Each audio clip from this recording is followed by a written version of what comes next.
Hello and welcome back to JOKAKAKA.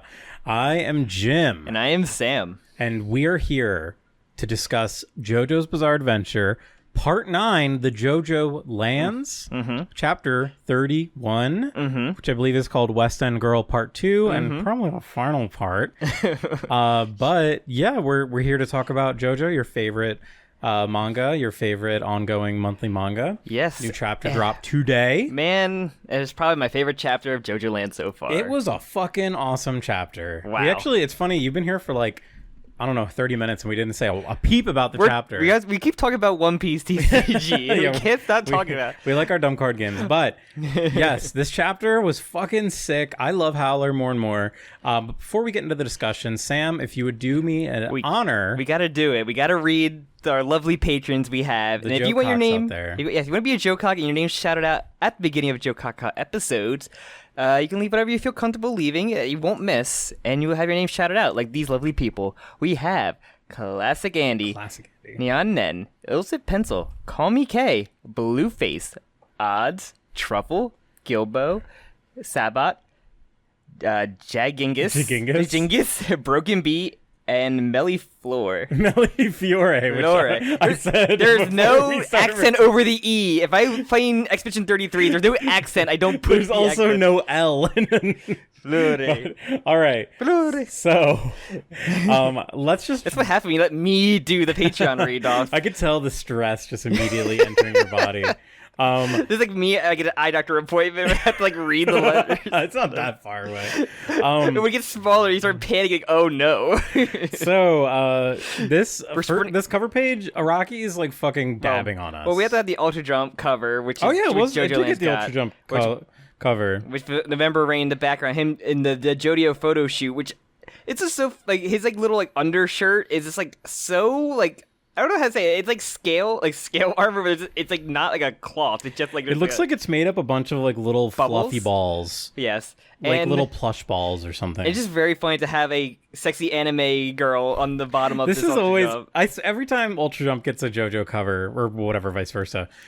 There's always one random other character, and it just makes me laugh. Like, ooh, when are they going to introduce that sexy lady? If it's not the girls like camping out, then what are we doing? Come on. Oh yeah, I forgot about that one. I want to read that one. But no, something too. I always love moments like this because it's a real good like take a step back and be like, yeah, JoJo is a very different looking manga. And everything than, else. like everything else in its own magazine. It's always like Ultra Jump featuring JoJo and the rest, like because Gunstar ended, I think. So Gunstar, I think you mean No Gun Life. No Gun Life, Gunstar. But who knows? I mean, maybe JoJo's not even the most popular in Ultra Jump. And in the volumes, they were like little like the release, they had like little sketches of like Jodio, Howler, and we had the little stand information for West End Girl in the volume release. Oh, for real? Yes. Despite its moderate range of about 25 meters, West End Girl exhibits tremendous power when it enters the gap between two objects. It is estimated to exert a force of how much force do you think it exerts? What is it in like pounds or newtons? It's gonna be a ton. I'm gonna say 10 tons. It's 1 ton or more. Okay. 1 ton is still a lot of weight. Allowing to crush anything caught in the gap, which I feel like there should be nothing left of Jodio who was caught in West End. No, he should be a pretty red pulp. And we also got the color palettes of the three, also officially. Oh, interesting. So Key West is kind of normal. What's it called? Ningbo. He's got a red. It's actually this beautiful, like, sort of crimson. I guess it's supposed to be like a fire vest. I guess not so. a vest. It's like a fire cape. We should make it close up to Fred, and then what's it called? But he's also the color I got to find for his stand, and it's like pink, like a pink balloon. That's funny. I have to say, I don't really like the colors they went with Lem shebang. But Key West is exactly what I expected. Pretty normal, which I kind of like. I don't know. Once again, these just feel like colors that Araki himself did not choose, whereas the cover of Ultra Jump this month very much looks like Araki chose those colors. I love the color scheme to that. The purple's really nice. Yeah, 2,000 pounds. I had to just check.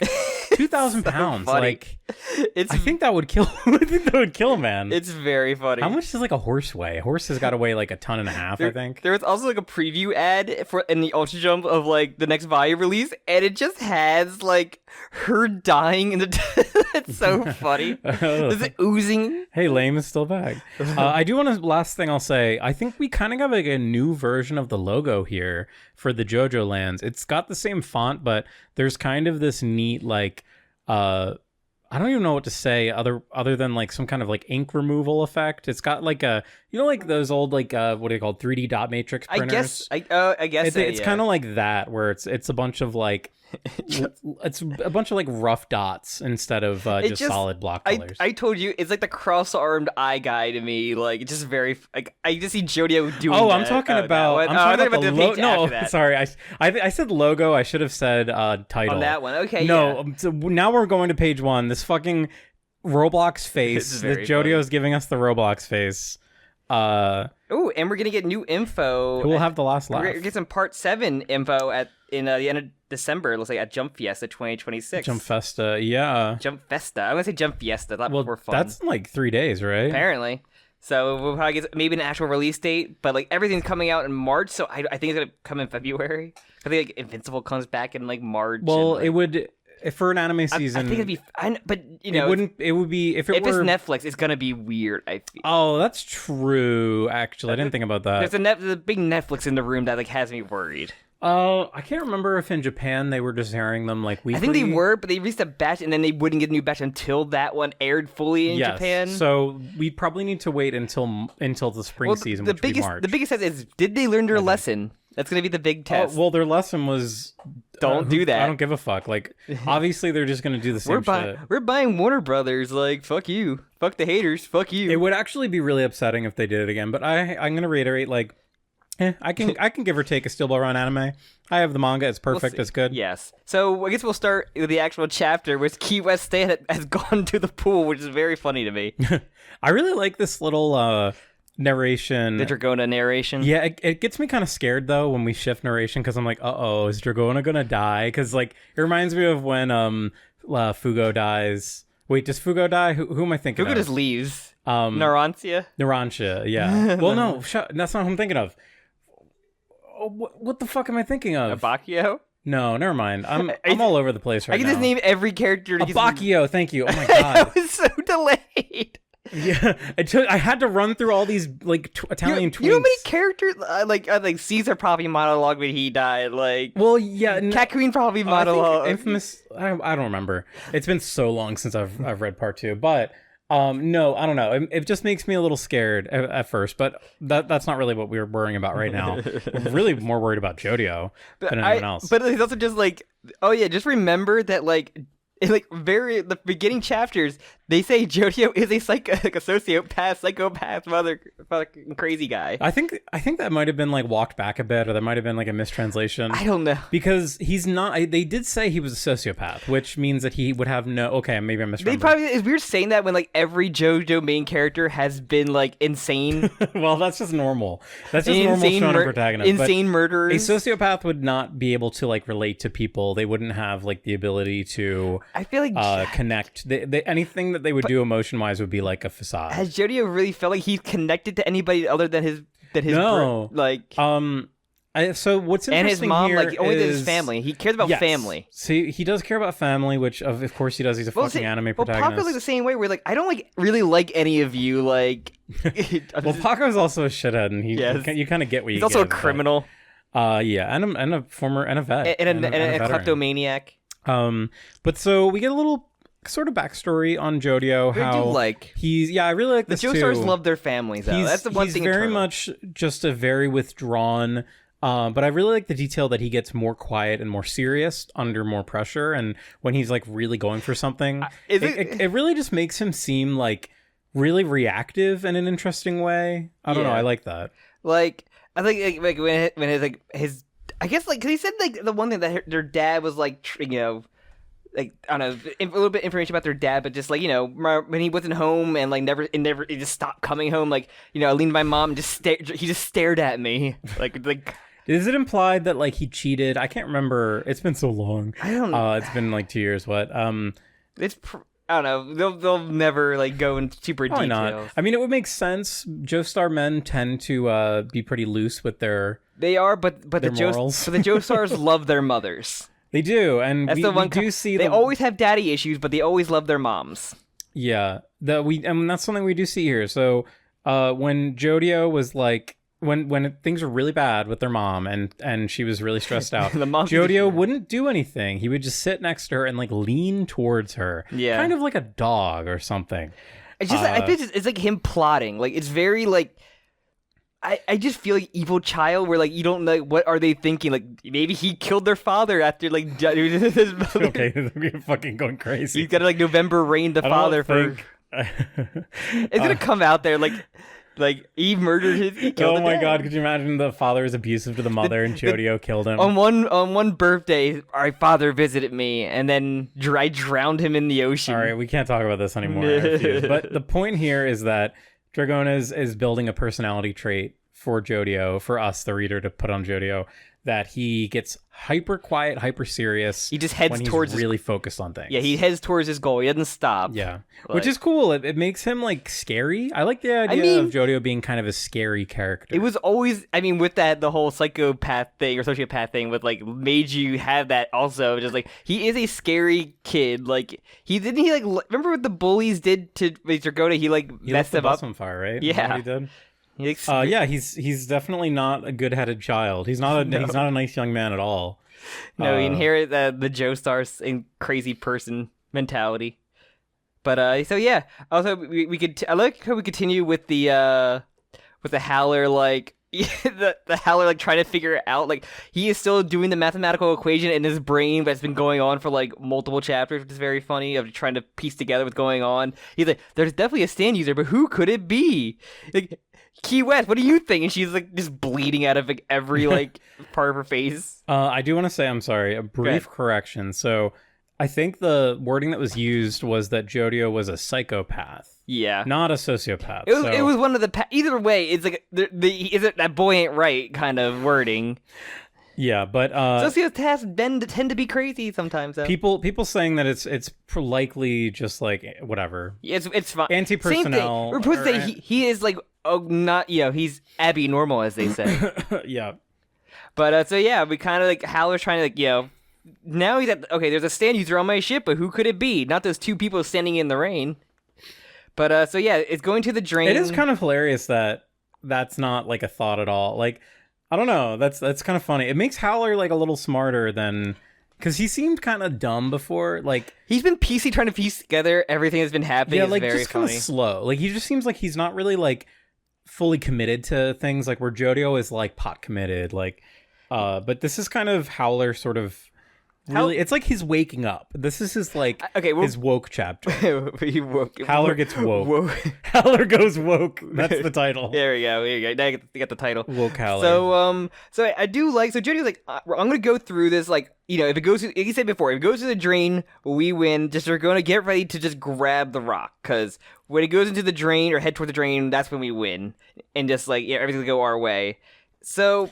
And it's really important that you do not drop the rock at all costs. You stay, listen to my instructions, and we win. And and like whoever holds that rock, as he said, the repeated plot point is whoever holds it gonna get that $15 billion. Like it's this is a shot of like November rain, like raining on the balls, like the what did they say, velvet? What did they say? They said the kind West End Girl. The balls in like little like vinyl. They're vinyl balls. Vinyl, yes. Which are like, so he's using those to basically plug up the drain for the most part.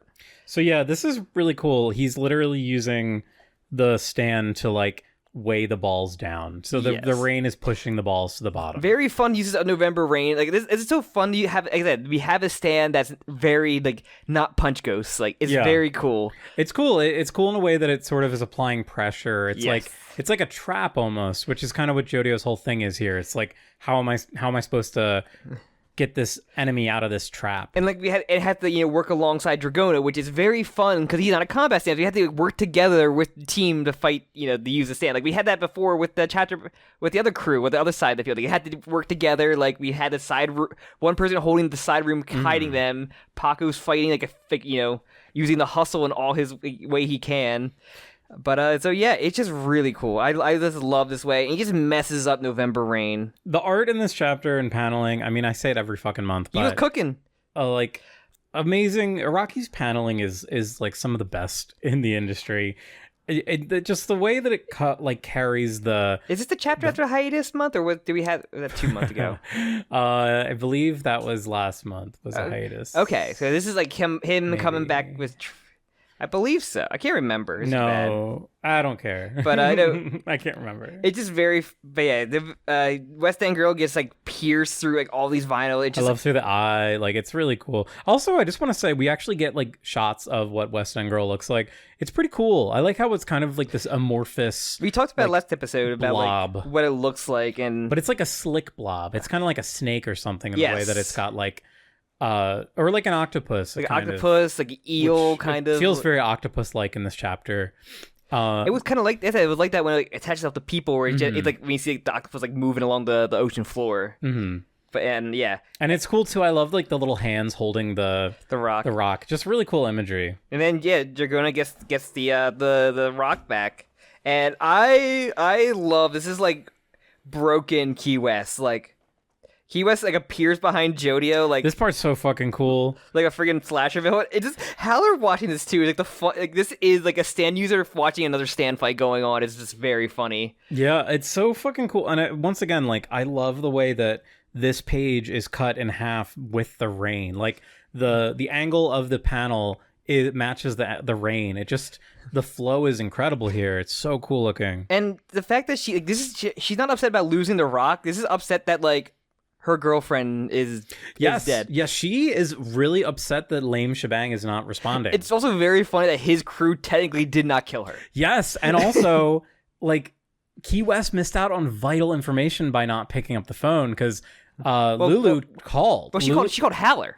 Oh, that's right. Yes, she was saying. Sorry. Oh my god. She was saying text messages while she was like interrogating the child. So, no, okay, I rescind my incorrect statement. Yes. Howler was the one that could have stand to learn more. Yes. But no, I really love this. Like Key West here, I did get vibes of also power scaling. Clash and what's it called? The gay couple from part 5. Oh yeah, the Talking Heads. Clash and Talking Head, yeah, Crash. But there was 2 gay couples. There was the one that were like off screen, that cut up into pieces. Oh yeah. Wasn't one of them like sorbet or something like? It's been too long. Like gelato and sorbet, or something like that. But the level of power that Key West had to crush a smartphone in her hand. She is pissed. Well, so no, she smashes Jodio on the head with it. It's so funny, but that's still a lot of strength to do that. That's in a way, it's even scarier because she's hitting him with like the corner that could like cave your skull in. The force that she's swinging at him like with. You like drop like just hit with a phone to do that strength. It's an insane power feat, but it's also like it's very funny. I just like Howler watching this shit go down.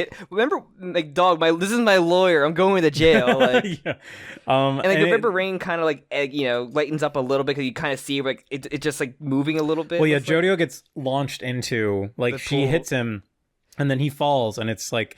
It's kind of cool because like the trap that he was using, which was getting her to go down to the drain, is now what's killing him. Yes. Because the stand, West End Girl is completely like enveloped him and is pushing against the drain. And like you said, like the design, like the look of West End Girl is just awesome. Like you just say it like oozes over them. It's like maybe it's like also like the Blob, the kind of thing. Yeah, kind of gives that vibe, especially the way the hands can like extend and like surround you. And what's like this, like when it can like expand like that, like. Very much like I also like the handprint, like very much. Remember, because that was like Highway Star could do that, would have the prints like on the ground. Yeah. I really love. And I just love these like really detailed, darkened shots of Howler like viewing this all, and it's kind of funny, but it's also like I just love his like slow realization to what's going on.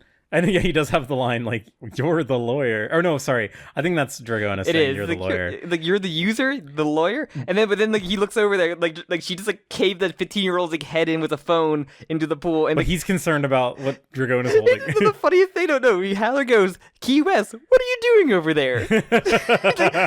Why'd you just cave that the kid's brain with a phone? Oh my god, hi dog. I mean, like. She's a lawyer. Presumably, he thinks that she knows what's legal or not, and it must have been legal at that moment to cave that child's head. And it's just like Key West goes on a monologue, just like, I don't know what holes you crawled out of. Like this is so fucking cool. This is one of the reasons why I love the chapter so much. Like giving Key West, we have so many monologues. Yes, giving Key West this monologue of like this very personal place. Hey, she's a lawyer. She had this like monologues ready to go. Because so many times in JoJo, they're fighting a guy who's like, who cares? But she like they crack under the pressure. They freak out. Like this is like she's like legitimately pissed that her girlfriend is probably dead. You're like, you children. You are like I don't know like why you're doing this. This is not a game. This is like so much more than this. I like probably lost my lover. Like you lured her away to kill her. Like it's just like a scorn, like a harmed lover. It's like crazy. Yeah, she's heartbroken and she's just taken out in rage, and it's just so cool. And also I like this kind of like language. I wonder what it's like in the Japanese, but this language of comparing them to coming out of the crevices, and her stand, of course, being all about getting into gaps and crevices. Like if you came out of the crevice, then go back into it. Like it's such a cool line, but like Jodio, like Dragona, he's underwater. He's like, Dragona, don't let it go. Like, don't let go of the rock, because we will win if we hold this rock on, because that's how the rock works. It's like fate. They will guide them to the money, and they will end literally up winning. do not. You could be a skeleton. Hold on to that MacGuffin. Like it's our way to win. Also, I want to say that one shot of Jodio is horrifying. The one at the bottom, where his eyes, the middle. It's like a really quick panel in the middle. His eyes are like bulging out of his head. He's getting pressed down into this grate. That's like what the Planet Appraiser went through when he like unraveled himself from like basically from what was it, the poor Tom. It was poor Tom, yeah. He was fine. He got better, so Jodio will be fine. But yeah, then the really cool shot, like Smooth Operators essentially like basically like sealing it into a bubble, essentially. Like sealing up her sand, and it's so I love. Oh, I guess that's what's happening there. Yeah, she kind of like rips open the bubble and traps it essentially. So Jodio, okay, this was confusing to me, and call me an idiot, but you're an idiot. You jumped on that way too quickly. Yeah, you said I followed your command, sir. Is that supposed to be one of the balls is just that big? I thought the way I interpreted it was that Vinyl's gonna inflate. Way I interpret it was that Jodio inflated, because it looks like Jodio shoots one ball in particular that falls down, and then it looks like it inflates, and then it's actually maybe put a hole in it to show she could like you do it. I don't know. Maybe it's not inflating. Maybe he's just pressing it down. Whatever. Inflation. The point is, people's inflation fetish. Please answer. If you can help us out, please go on Google and type in JoJo inflation, and this might help. But no, so it raises. He uses the ball to raise her hand out, or sorry, Dragona's hand out, holding the rock. And maybe I guess that's enough, right? Well, you put it in there because there's no crevices, gaps in the ball, so like she can't get out now. So.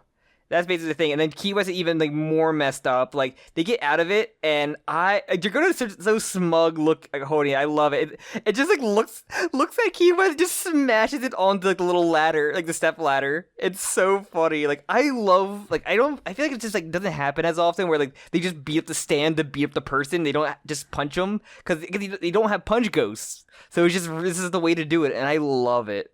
Yeah, it's kind of cool. I had to read it a few times, like understand what's going on, but it's kind of neat how like they use this ball to their advantage. And yeah, like the one shot, I have to say it just because like I'm a man. The shot of the one ball when Dragona like slams the thing, and basically the kill shot, I guess. It looks like a ball sack hitting a bar. This is my favorite line because Key West eventually does do the breaking, like your identities that are open, like.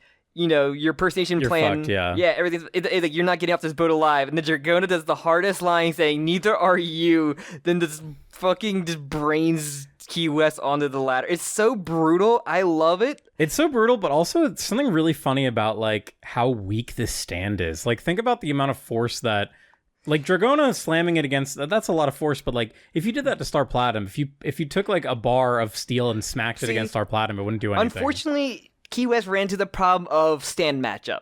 Of just matching up against like the worst stands that could probably go against her in the worst setting, which is like the drain, I guess. Maybe, I don't know. I feel like if the drain, like, if the pool stacked on her if side. the pool didn't have gimmicks and she didn't know like November Rain at all, like because that's like the one stand that could just like pressure, like Echo's Act 3 could just put pressure on you. Like it does the same thing to Sheer Heart Attack, I think.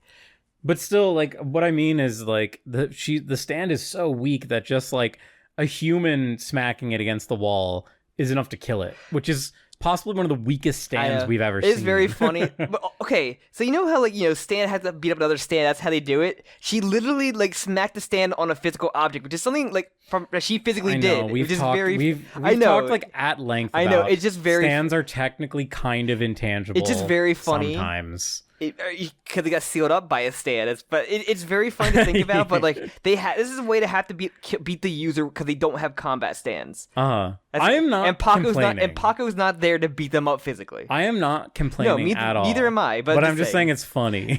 And Charming Man's not like okay right now enough to kill them as well. It's just funny how weak this stand is. I guess you could maybe say like all of the pressure that and the actual like wounds that Jodio did with his stand. Maybe that was like doing 90% of the job, whatever. But it's just really funny. I just love beating up a stand to hurt the user. It's really cool. I think it's a really cool idea. It just doesn't make any sense. It doesn't, but I love it. And Dragona said a really cool line to kill somebody. Also, she's still when we turn to Howler, she's still holding the sack, which is very funny. She's caught with the bag. I do have to say, this is like my favorite 2-page spread that we've seen in a while. It's just like the classic Gyo text, like the menacing text or kanji or hiragana, whatever. So people said that this is like the second ever Dark Determination panel for a villain. Is this Dark Determination? His eyes aren't on fire. That's what they are. What panel are you looking at? The one. The Gyo. The one after the page. Oh, okay. I was looking at the. So, do you remember who the first villain to have Dark Determination panel? Kira? No. Is it Kira? Is it Cars? No, it's not a main villain. It's, Diego. No. Who is it? It's Ringo. Ringo has one. But, similarly funny beard style too. Actually, wait, he has a very similar beard style. He's road again. Wait, actually, does Ringo have a beard? I'm thinking of Gyro. Ringo has the goatee, the little like soul patch that's shaped like a skull. He does have the skull patch. That's right. No, sorry, he has more. He has a skull patch and he has like He has like the Poochie patches on. He kind of does. He has like one. They're really thin. So okay, I take it back again. I'm very bad today. But I love this. This is what I want. This is now like okay. The facade is done. Like he kind of had a good understanding of what's going on. Jodio is like, ain't gonna sugarcoat it for you.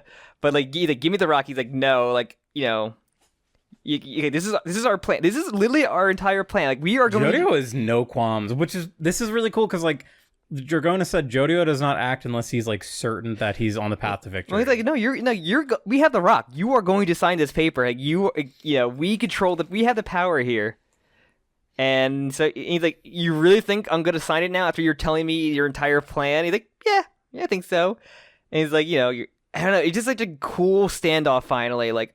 I also just like that shitty lawyer Key West already said you won't be getting off that ship. But I do want to say one line that made me think for a little bit. He's like, your name's Jodio, right? Like, I know that's not that one's not really called Pink Chan, and then you're not really Noir. So I didn't remember this, but I guess they had some like footage or whatever where they had used their code names because like they did. I think when he introduced like when they walked the ship in the Charming Man's like, oh, these are my associates. Like, no, but he wouldn't have said that. Oh, yeah. Those are their code names. Those are like their heist code names. Unless that was just what they I think they used those. It's probably in the chapter when he introduced. Maybe if they said them, but like I have to go back. They probably said it. Maybe I'm not gonna give you the real name, but they're just our assistants or whatever. But he also says, like, I'm going to hunt down every single friend and family member you have back on land. Like, everybody you know and you both all will just vanish without a trace. I'm like, oh, that's so cool. And then, like, he grabs your, he grabs the hand, Dragona's hand, like he lets Dragona hold the rock, and just like I don't know, I kind of love this panel of like them holding hands. Yeah, it's like a nice little sibling moment, and I really love this shot actually, where the hand is the only thing that doesn't have the screen tones on it. Yeah. But yeah, it's just really cool. Yeah, Jodio also trying to talk serious is kind of funny because he starts talking about like the Earth's core being all mushy and melted, but basically highlighting the fact that like you said, like look. Like, those are the real documents. Like, this is our plan. Like, we're doing this shit. He even admits, like, Yokohama is a charming man. It's also just very funny. That stuff you said about not getting off the ship alive, that's not us. That applies it to you. Yeah, it's so funny. It's a little... That language is, like, a little funny. It's very fucking funny. But it's really cool, too, because, like, there's a moment where even Howler is like, come on, like, you can't be serious. Bruh. Like, I'm not actually going to do it. But this is, like, what gets me so damn excited, because Jodio knows that the rock just, like, breaks reality. Basically, like, what you want happens. It's like Wonder Review. No matter what. It's like Wonder Review, where they just, like, yeah, it's broken. I think we talked about this last time, too, but the idea that, like, how much free will can you exert over, like, destiny? Like, yes. How much...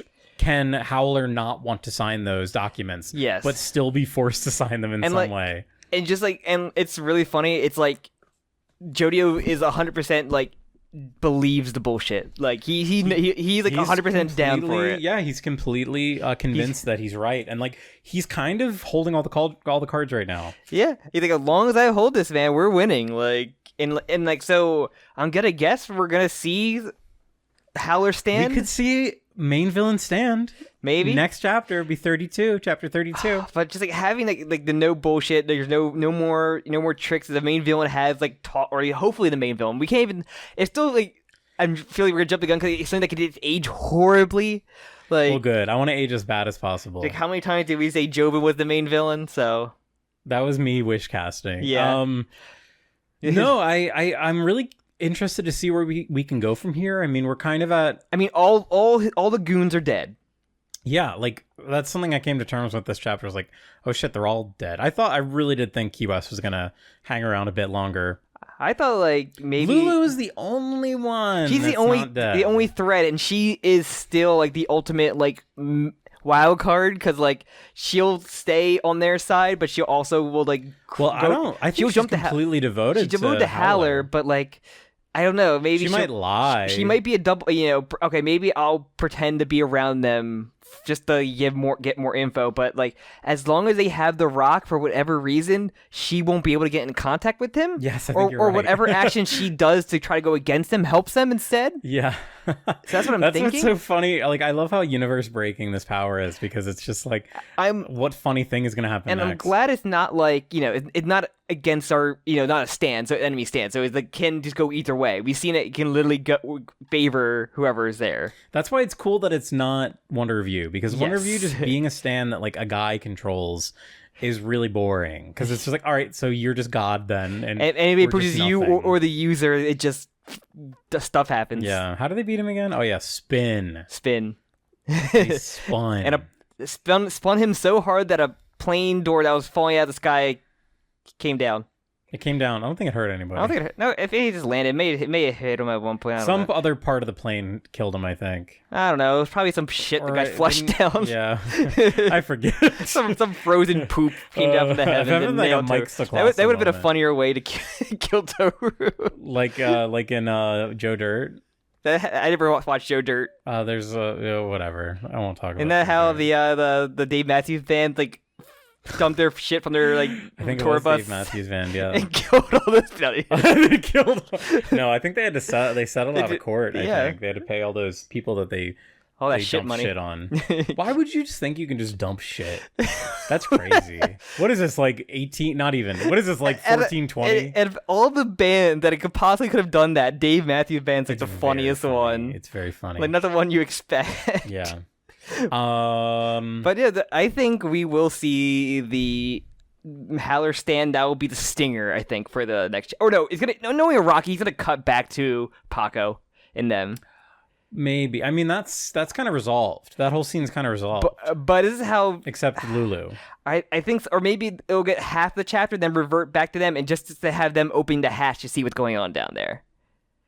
because like I feel like that has to be like, because knowing Rocky, he likes to cut back at the worst timing where you want to see what goes on. It's true, he does do that, but it's interesting because like if like main villains often do, if he has just like a punch ghost stand, Jodio's fucked. Like Jodio's stand cannot defend against like a King Crimson. That one tease we saw, I'm kind of hoping it is like a Blue Hawaii, like where it's like kind of like stuck, comes like part of the earth. It looks like very like stuck on the ground kind of thing, like a Grateful Dead kind of one, where it's like it's not really a fight, like a punching stand. It's like a weird ground based one. And when you say Blue Hawaii, you mean the user? User, yes. Like what's his name? Dolomite. Yeah. I would say Dolomite. I heard Dolomite. Yeah. Who knows? It's a mountain range in Italy, I think. But I can see something like that. I'm kind of hoping it's like it's unconventional as well, because none of them have really super. They haven't really had the super punch ghosts really. Charming Man himself is a punch ghost in his fight. That's the closest we got. Yeah. The problem is that like the main villains always have punch ghosts. Yeah. I mean, they always do. Wonder if you kind of just didn't. It was a humanoid, but didn't really go about to punching. Yeah, it like transcended the ability to even need to be a punch. Other than that one time, it almost used its arm blades and then just didn't. Maybe it did use them, and we haven't seen the effects yet. Yeah, it caused Gappy to have massive diarrhea. That would be a really powerful stand. Blue, like brown noise or brown note. It's called Brown Eyed Girl. It's so it's bite the dust. It's just Brown Eyed Girl. That's awful. But yeah, that's what I'm hoping for. I'm gonna guess if we're gonna have a little bit of continuation with it, but then we're gonna cut back to the other half of the Kais crew. Also, they're recovering their fingers right now. They are sewing their fingers back on. Yeah, I just don't really know what else we can do except interrogate Lulu more. Unless I don't know. Or if Lame is not dead. There is a chance, but I don't know, because like, it seemed like she was fucking dead. If Key West kept calling her, Lulu just didn't want to pick up her, despite her being maybe she. But then again, Lulu probably knew that because Lame was texting, was saying Key West was going to betray Howler. So yeah, that would make sense why she wouldn't pick up. Or I thought she'd at least pick up to pretend to see like what's going on over there and like not be very vague. But maybe she's just traumatized. But then again, she would have been like, oh, why is Lulu Chan? Why is she picking up? Yeah. What happened to? Okay, lame shebang. We were gonna lame shebang tonight, and then now she's bang la dead. Yeah, like 2 bangs in the head. 2 bangs to the. She got super cancer.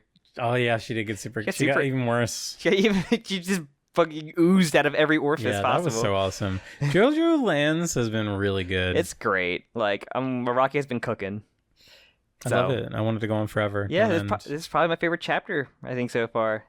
It's so funny. Somebody, I think they were posting like either JoJo panel shows or like it was just like of the that first countdown. I think I like so mad seeing that one panel. No, I was like, oh, God bless this chapter got that like taste out of my mouth. But yeah, JoJo. Yeah, that it then? Anything else? Any other predictions you got? No. No, I feel like there's not too much to predict, honestly. No, it's just a really cool like action chapter. Yeah, it wasn't the build up. This is just like the resolution of like. It's so funny how quickly every like villain had 2 parts. All the goons had like 2 parts. That's also it. Kind of gets me excited. The idea of like, what if Jodio wins early? Like, what if he wins in like the first half, kind of thing? I think, and then we time skip, and then it's about Howler getting revenge. Ooh, that'd be cool. I think like they get off the boat, but like they have to wait a little bit longer for the papers to sign still. Like they get away, they have to regroup and like move their base of operations and everything because Howler's going after them now. But like, do you think they'll have like the magic instant like thing that they had at the hospital where they just needed the guy's fingerprint to like instantly docu-sign something? I mean, Charming Man could probably like, I don't know, like predict. Take the Howler form. Yeah, but no, they have to do it legally. They just like we have a. We have to legally seize this land. Like, there's probably plenty of like evidence of the Howler signature. Like, yeah, but no, he has to do it. Otherwise, his whole heart has to be in it.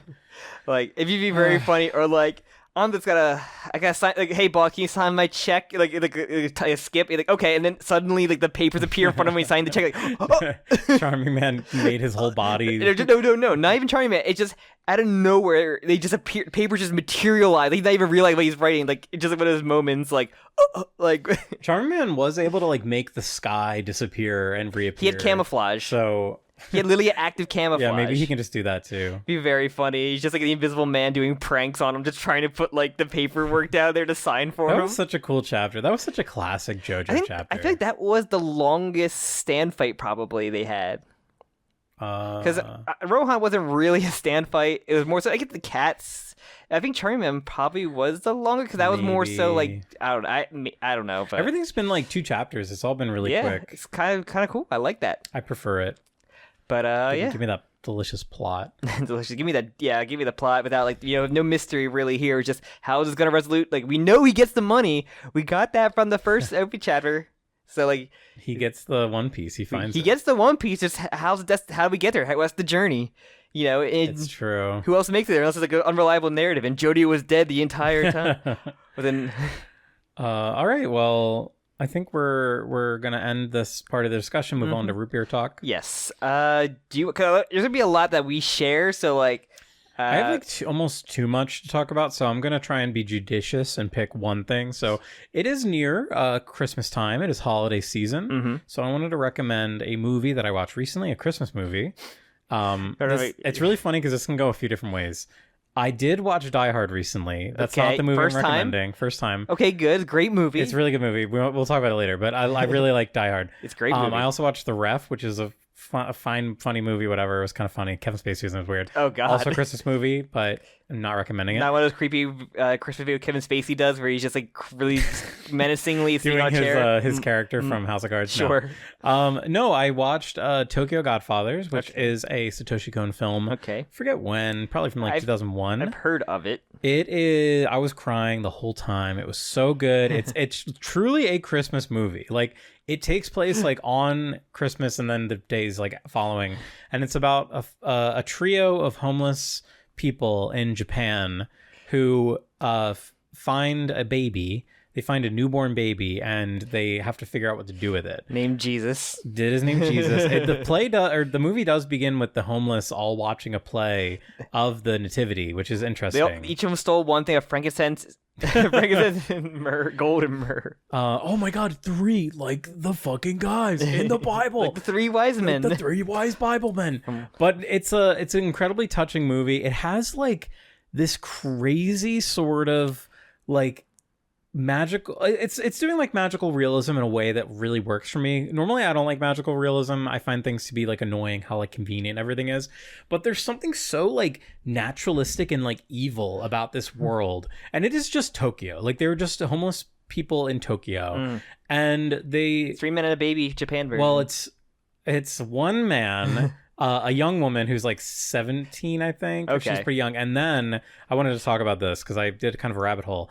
There is a man who is like an otama, which is I actually didn't do enough research. I don't remember if this is the Japanese like male daughter term, but so it's kind of like, think of it as like a sort of pseudo trans identity. It's not like the bar mama thing, is it?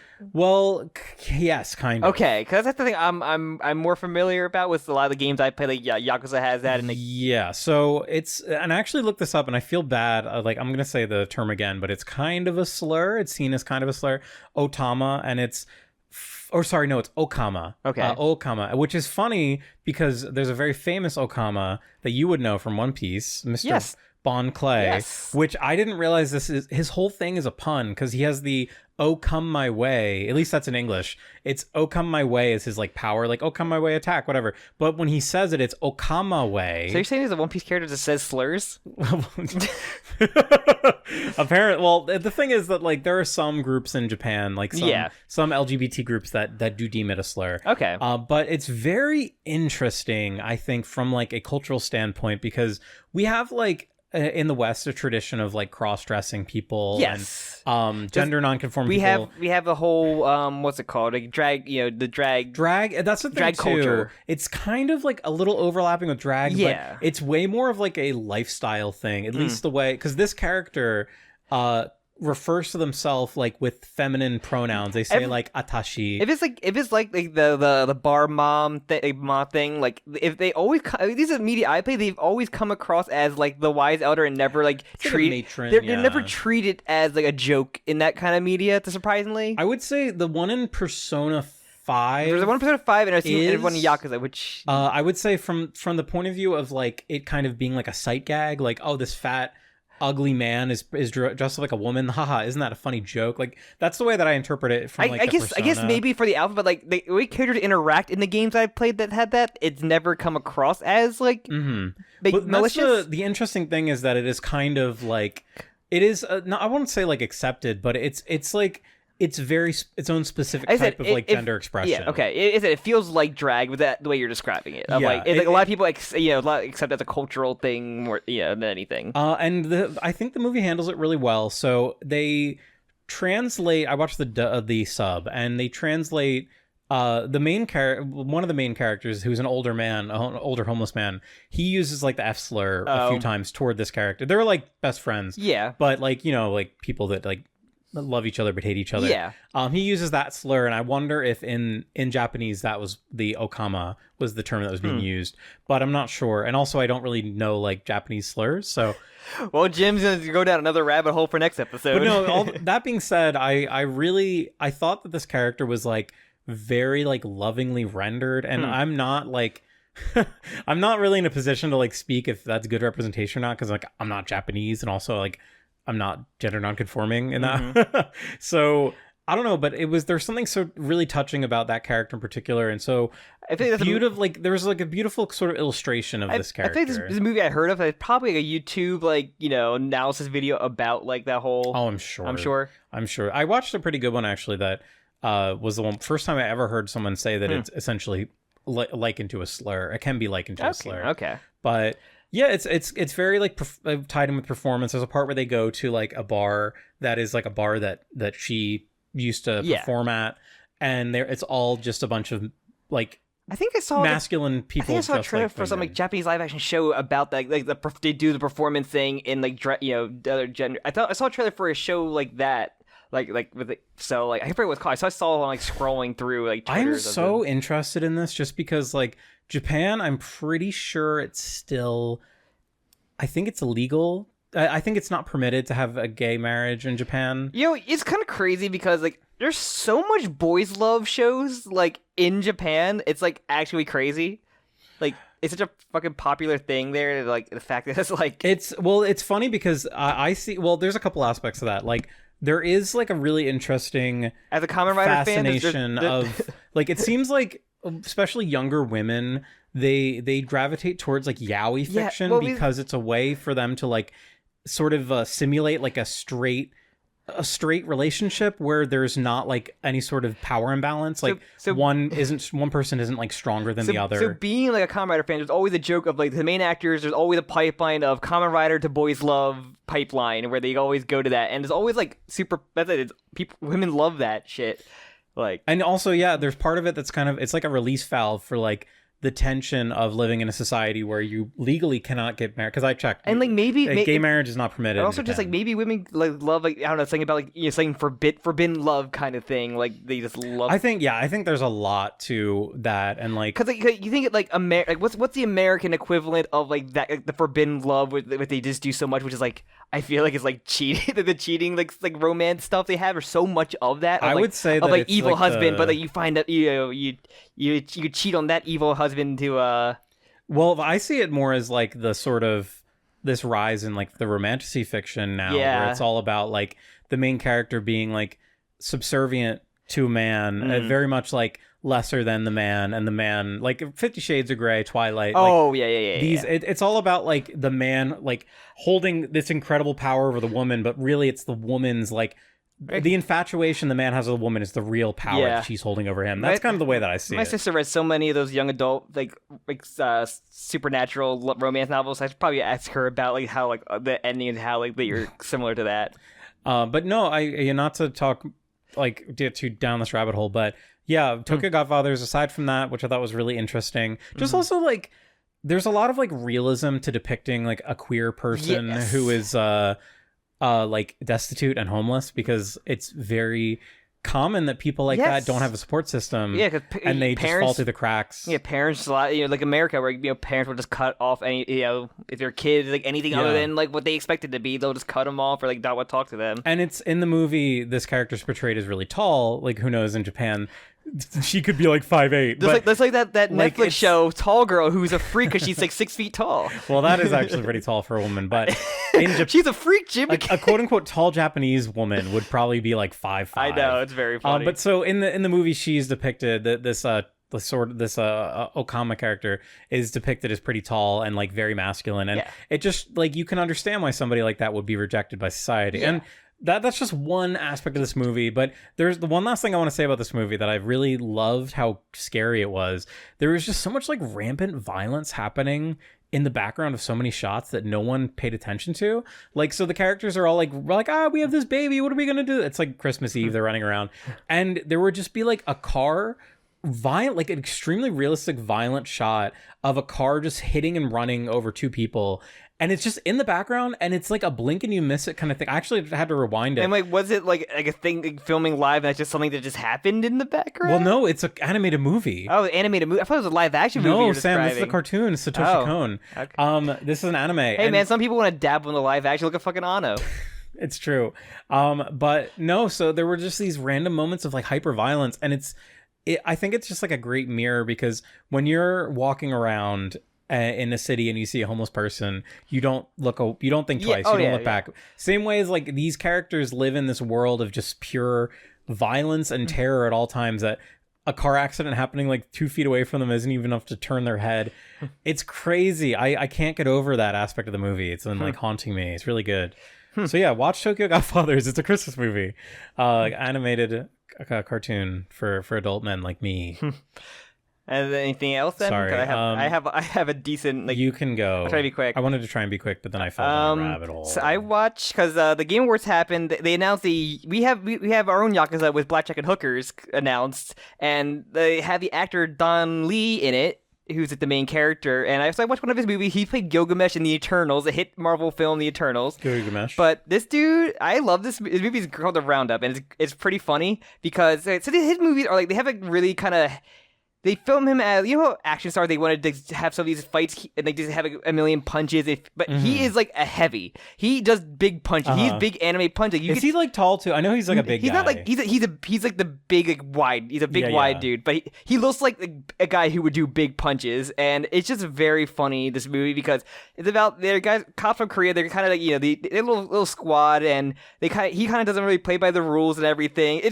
It's like so funny because it has so many of those classic tropes of like they kind of go by their own rules. Their chief kind of gets annoyed by them, and like they're all having little quirks. But like they had to go to Vietnam to get a criminal who turns himself in from Korea and like ship him back to have him like tried.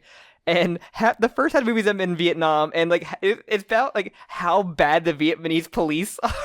It's so funny, and like they had to they had to, like hunting their epic bad guy at the one point who is a lot of machetes in this movie too, and the criminal goes to back to Korea, and like they're so happy to be deported because they have to go back and find him because they go against the law and go search for this guy and like find so many dead bodies, and like you gotta do so much paperwork. You can't keep doing this. Vietnam has so much paperwork. It's complaining about Vietnam for like a good portion of it. It's very really funny, interesting. But it had some really fun fight scenes. He does get beat up in the movie a little bit, like. I just like seeing big epic punches. It's fun. It's on Tubi for free. So if you want to watch a fun, action movie from Korea, it's on Tubi for free. The Roundup. Tubi always has like really good deep cuts for some reason. I don't know why. I think we watched the Street Fighter movie. Future Cops on there. So I also watched on Netflix Last Samurai Standing, which is like a battle royale samurai show. It's like 6 episodes. There's some really good action in it, but like it's one of the things where the season 1 is like a lot of setup for season 2. Where, like you don't even go through the entire battle royale. We got past like one boss fight, like one really big boss fight, and like got a couple more characters. But like it's fun action in it. If you want like a shorter show, it's good. But other than that, the big thing I'm playing is I beat the first act of Expedition 33. Playing for the first time, and I really, really love the game. I won get through Act 1 before the Game Awards. Yeah. And that was a good call. It was a very good call. To avoid some spoilers. Well, I'm pretty sure they spoiled that. Something that I knew in the spoiler, but like, I think that it's just really fun to do like an active turn-based RPG game, which... I really love that game. I've only played one, which is the Mario Brothers Game Boy Advance RPG game. I really love that game. It did like the big... They added new content story. too. Yeah, I haven't checked it out. I think I uninstalled it. But the big like controversy everyone's up in arms about is that it won so many awards, which like it's true. Like I mean, Last of Us. No other game has won as many Last awards of Us 2. as it did. Well, it beat Last of Us 2's record, I think. Yeah, it's literally the best. Winning. Most of what deserved. Just the one that undeserved was the category that should have been nominated for, was like independent studio. It should not have been for indie. I can't blame them for it. I had to blame the Game Awards in general because they can't do their nominations right. Yeah, that's a good question. Like, I don't know if it's like a auto nom thing or if you have to like campaign for it. I feel they have like in Hollywood, you gotta like. I mean, they should still have kind of campaign like for split. There's so many good performances. They probably should split them up, but like. Yeah, I whatever. Because 3 of them are just from Expedition 33, so if you split them up, they could at least have more nominations. Like. That being said, like I don't really care too much about like award shows, but everyone is like turning on this game now. I'm seeing like so many people. It's like the popular thing bad crowd where like I watched this one video. I don't even know why this guy, I won't say his name because I forget it, but I don't even know how I saw his videos, but I watched his video on it and like he was so angry. He was so mad.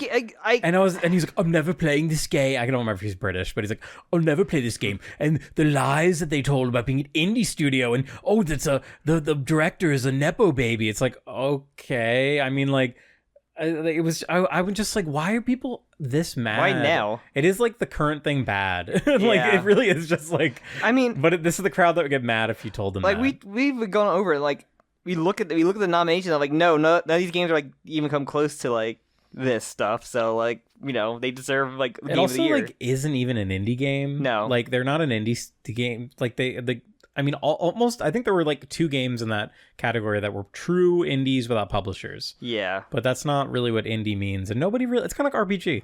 Nobody really knows what the word RPG means. No, it's not even RPG at all. I mean, yeah, like no one can give you like a one sentence that encompasses all RPGs.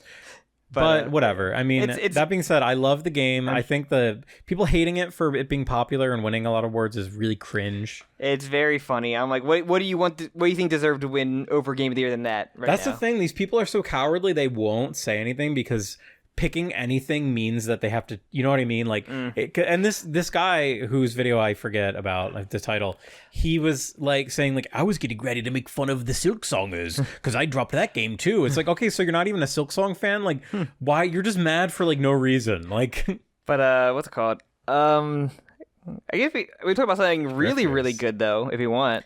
Well, I was thinking about that. We actually kind of need to do a Jujutsu Kai Quest episode about it. Oh, not that one. I was gonna say we could do Jujutsu Kai Quest for that because we saw the first episode, maybe 2 of that. I think it was the first 2. So yeah, we'll talk about that in like its own thing. But they did a special limited theatrical release of a weirdly cut recap of like Shibuya season arc. 2 of Jujutsu Kaisen, and then the first 2 maybe. I believe it felt like the 2 episodes. It felt like 2 episodes of the new season, which was really cool. Yes, it looked really cool. It looks really good. The one thing I want to talk about, like Uma. Yes, I want to talk about a better movie. The amazing fucking. I would love to see this movie on the big screen. With the dawn of a new era. I think it was called The Beginning of a New Era. About like Tachyon and. So yes, this is Uma Musume is the horse racing anime. You can join our club. Game. Yeah, join our club. What are we called actually? I think it's Silly Philly. You made it. I don't know. Look, some of our listeners actually joined. Look for your name is my name is Special Day. Look for Trainer Special Day. I mean, mine is just my normal name I use for everything. So but this movie is so yes they made a fucking actual theatrical movie called Uma Musume, a new beginning of a new era or whatever.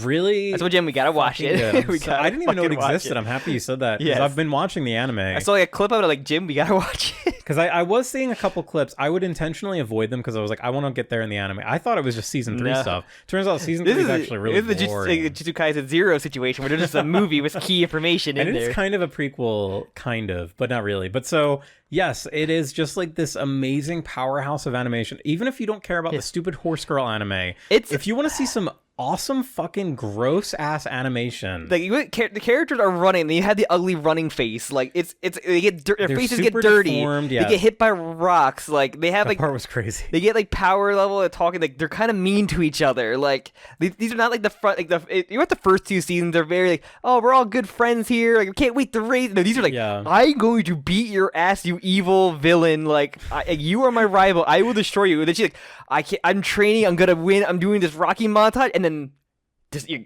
gonna get crushed. Like, it's amazing. It's very realistic. It's really funny because like if one of the horse girls said like a mean thing to another one in like season 1 of the anime, like she would kill herself. Like she wouldn't even know how to process like negativity being directed towards her. But cry to both her moms. But no, Howler, come here. What are you doing? Sorry, my dog is being weird. She's hiding behind Sam for some reason. Let her sniff my manga romance.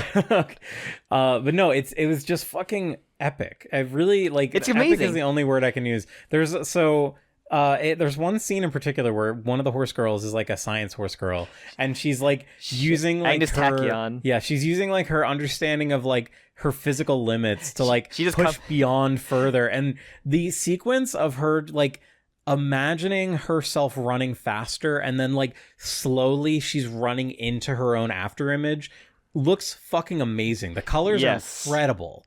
Yeah, and like I can't say anything. Just watch this damn movie. And the main character is great. Like she has a personality. She has a goal. Like she's not distinct. She's not just like a blank slate. She's not the blank slate. Like you see in the first season or 2. But no, she has a like legit. She's not like super like nice either. But she has her nice friend group that like cheers her on, which is nice. Like the background. What's her name? Leopard Twister or something. No, it's not Leopard Twister. It's funny because I have forgotten about her almost entirely. Tachyon steals the show for me. Tachyon, she's amazing. And also in the game, she does the Kamen Rider double poses, and she's basically like the main character of Kamen Rider build, which is hilarious. It's kind of funny too, where like the people that make these horse game like content, they so much care about the original like lore of the horses. This about Manhattan Cafe too was also in it. I loved her. But like in this movie, like Tachyon, the horse girl, basically recreates like what the actual horse Tachyon did in real life. Yes. So, like running the same amount of races, winning the same races. Like, why do they care this much about the horses? Like Jungle Pocket. I knew there was something with an animal. But it's a great like I don't know that even it's like there's a thing of just like having a rival and like having your life goal is to beat her, but like what happens if like something happened and you can't like do that against your control? Like not happen to you, but like it's great. Like it was truly a treat. It was truly a treat. And we watched a little bit of the new season Cinderella Grey with Ogiri Cat. And it's really good. She's great. It's so funny. I love her. It's funny that it only took them like 3 seasons of anime to finally find like an interesting style. She's like the most autistic horse, and we love her for it. She is a very autistic pride horse. Okay, also the first 2 seasons try to do like, okay, you win a race, you have an epic like Miku concert, and then season 3 like it's like the end credit song is the song. It's the only one you get, but like in the 4th one she gets a victory song, but it's like the funniest thing because she does like cultural like it's like a traditional sort of like and the one girl's like, okay, I'm gonna teach you, the mean girl, like, I'm gonna teach you how to dance so you don't do this again in the future, which my motivation also, for in that being show, your friend. Other horses try to sabotage her. It's like very like mean. There are just mean horses, and I love that. It's funny too because it takes place on the loser academy. It is like the loser academy, which I love. It's actually great. And it makes sense why people don't care as much and why they're gonna just be bitches to be bitches. Yeah, it's so it's like there's so much good content. Something unlocked. Like okay, we had to make these 2 baby ones just to get the normies in there, but 3. They had to make 3. Like oh, is there 3? This is season 4, Sam. Is it? Yes. Because what? It's Kida-san is season 3. Oh, I keep saying Takatiyo. Takatiyo's 2. Is okay. I thought like season 1 would just split up the 2 things. No, it's special week. Okay. Week all the way. Yeah, they had to go baby mode for 3, and it's like, okay, this is for us freaks. So season 1 was all special week, and then they did a special like OVA episode where they had like every girl in it, and they were like, we're gonna do a big epic race to find out who the best one is. And guess what? They all crossed the finish line at the same time. They try to do like a last period beach episode where they try to show off every gacha one they had. Yeah, but not the problem is that most of the cast is just like the regular cast, so it's like you don't even get. We have more out of the background of like the normal cast in like the movie, or like look at the hallways. There's our characters. Yeah, they do like they give you the fan. Like there's the one that was a laptop. But no, good, very good. Watch it. It's amazing. Like you will be blown away. Dawn of a new era. I recommend it to anybody. Like even if you're not into the mobile game, or it just watch it at the end. You'll enjoy it for the novelty alone. For the animation, for the races, and it's great. Like they couldn't cook harder. I would have loved to see that in the big screen if they had it like at all. Like I would have killed. Yeah, it would be really cool to see that big screen. But I think that's everything, right? We kind of did a lot on root beer talk, but yep. Yeah, I've just been reading a lot of books lately. Yeah.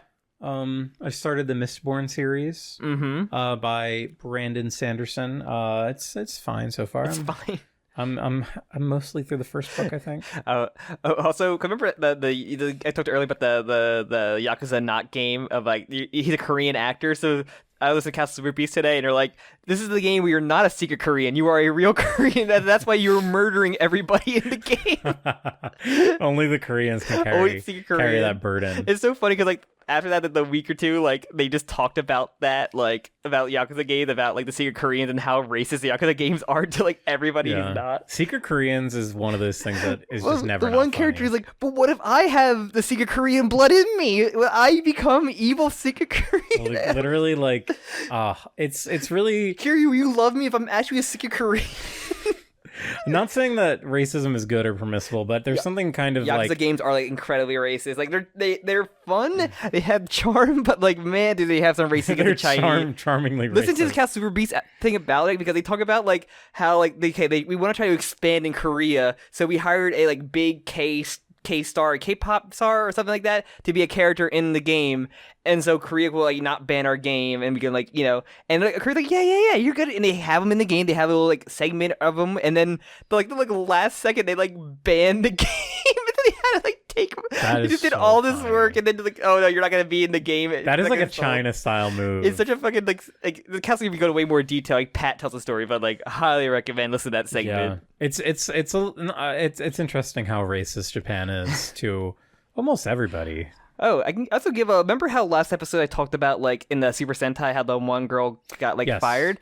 Okay, so the episode came out, a couple episodes came out with her being recast, and like it was like the girl who was a previous Sentai, and like they have a reason of like the thing that like gave them the powers, like basically redid her face because she was a detective like for an investigation, so that's how they explained it. Extreme eye roll, and you could tell how much they like refilmed because she's just like on screen with one actor, and there's even one part where she's like green screen. She's obviously green screen in with the rest of them. Why did they do this? I don't know. This is my Super Sentai ending, so I'm glad.